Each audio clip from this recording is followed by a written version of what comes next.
Salam sahabat housekeeping, semoga semua dalam keadaan sehat dan tetap semangat.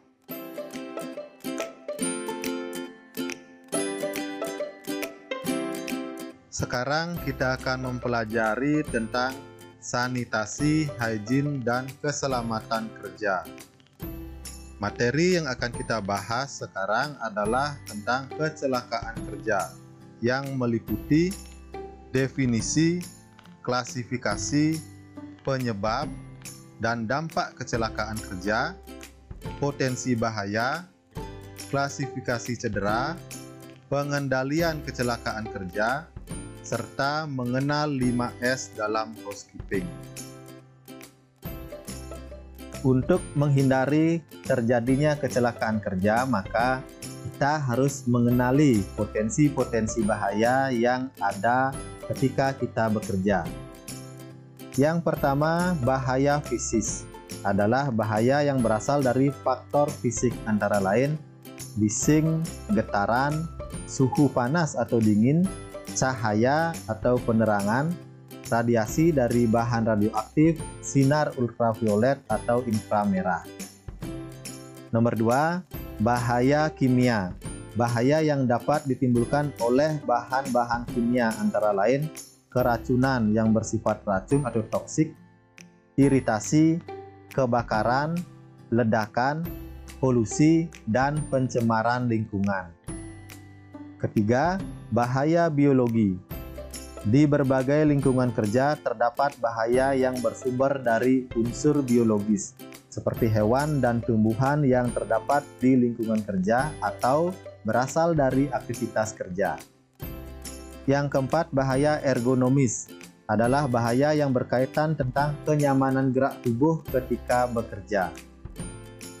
Nomor 5, bahaya prosedur kerja adalah bahaya yang berkaitan dengan kesalahan melaksanakan prosedur kerja, seperti tidak memakai alat pelindung diri.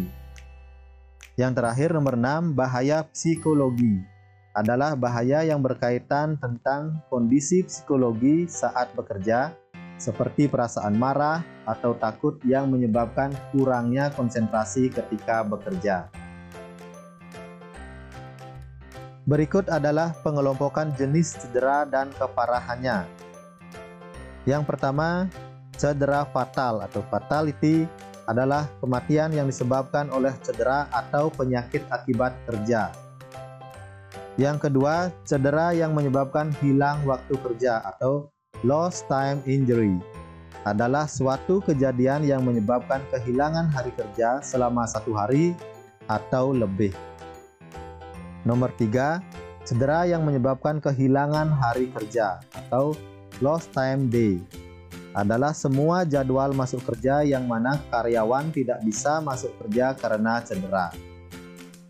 Keempat, tidak mampu bekerja atau cedera dengan kerja terbatas yang diistilahkan dengan restricted duty, yaitu jumlah hari kerja karyawan yang tidak mampu untuk mengerjakan pekerjaan rutinnya dan ditempatkan pada pekerjaan lain sementara atau yang sudah dimodifikasi.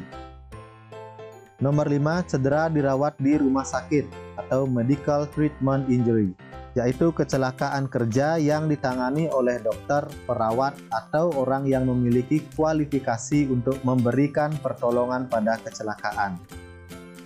Cedera ringan atau first aid injury adalah cedera ringan akibat kecelakaan kerja yang ditangani menggunakan alat pertolongan pertama pada kecelakaan.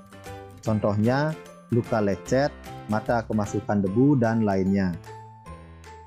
Yang terakhir, kecelakaan yang tidak menimbulkan cedera atau non-injury incident adalah suatu kejadian yang potensial yang dapat menyebabkan kecelakaan kerja atau penyakit akibat kerja.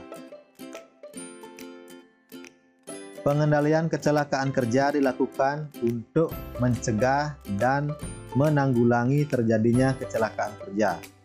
Hal-hal yang dapat dilakukan antara lain: yang pertama, pengendalian teknis atau rekayasa.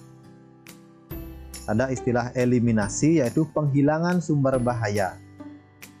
Substitusi, adalah mengganti dengan bahan yang kurang berbahaya. Isolasi adalah proses kerja yang berbahaya ditempatkan di area khusus. Enclosing, mengurung atau memagari sumber bahaya. Mendesain proses pertukaran udara. Dan yang terakhir, maintenance, yaitu perawatan peralatan dan area kerja. Pengendalian berikutnya dengan pendidikan dan pelatihan. Pendidikan sebagai wahana untuk menyampaikan materi tentang kesehatan dan keselamatan kerja yang dapat dilakukan secara formal dan non-formal, atau bisa juga dalam bentuk seminar, workshop, maupun demonstrasi atau praktek. Langkah selanjutnya adalah pembangunan kesadaran dan motivasi, yaitu pendekatan di bidang kesehatan dan keselamatan kerja untuk menimbulkan sikap mengutamakan keselamatan tanpa adanya pemaksaan. Selanjutnya ada evaluasi, yaitu melakukan review terhadap prosedur pengawasan pekerjaan secara menyeluruh. Dan yang terakhir, penegakan hukum. Peraturan perundang-undangan yang disusun guna melindungi tenaga kerja terhadap kemungkinan bahaya yang ditimbulkan oleh suatu pekerjaan. Ketika kita bekerja di industri perhotelan, terutama di housekeeping, sering kita mendengar 5S. 5S ini adalah etika ketika kita bekerja dengan baik untuk menghindari terjadinya kecelakaan kerja. 5S ini terdiri dari yang pertama, seiri atau ringkas.